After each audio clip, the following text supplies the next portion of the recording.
Hey River Campers, this is Carrie over at the San Antonio River Authority, and today we are going to talk about how your neighborhood is connected to the San Antonio River. You might be taking a lot of neighborhood walks lately, like me, and today I took one after a small storm. And it got me thinking, where does all this water go? I got on the San Antonio River Authority website to learn more. I learned some of the water is going to evaporate, and some of it's going to be absorbed by plants and soil.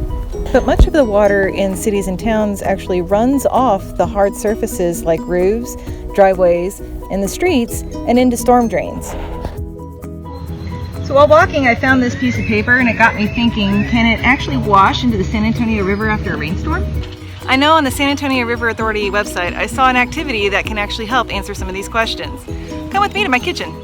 So what we're going to do is we're going to use foil and a few other household items to make a model to observe how water travels across the land after a rainstorm. I think you're going to be very surprised about what you're going to find out. I hopped on the San Antonio River Authority website and checked out the education pages. There I found a cool activity about watersheds.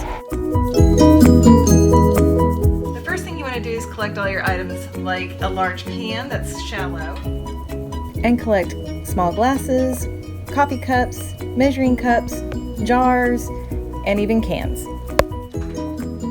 Take those kitchen objects and place them in the pan from tallest to smallest from one side to the other.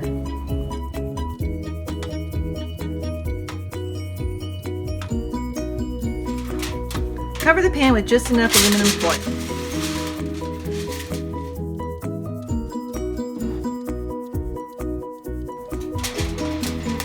Doing this simulates a natural topographic landscape like hills, valleys, and a river.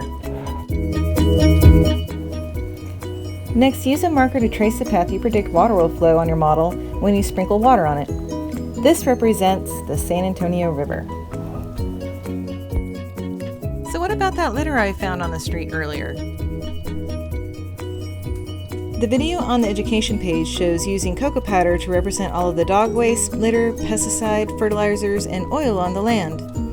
I didn't have cocoa powder, so I used ground coffee instead. What will you use?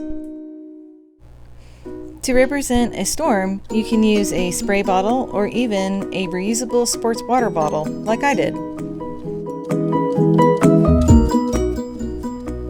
Did the water you sprinkled on the land in your model carry the pollution to the river?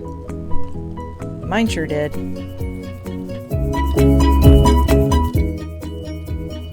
I don't know about you, but that got to be pretty gross.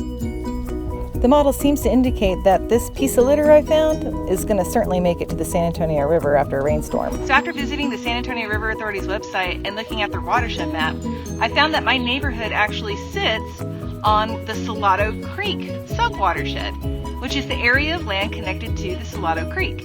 But at the top of this hill, on the other side of it, all my neighbors over there actually have a sub-watershed directly to the San Antonio River. So all of the rainfall on that side goes straight to the San Antonio River.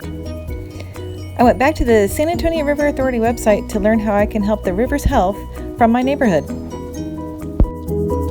And the best way to keep that river clean is to keep that land clean. Make sense? It would be great if you posted in the comments below what you learned and shared your watershed models with us.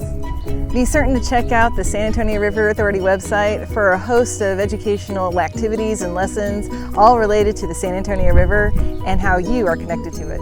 Our website address is sara-tx.org. Be sure to check us out on Facebook every Wednesday and Friday at 2 o'clock to learn more about how you are connected to the San Antonio River. See you real soon and keep learning.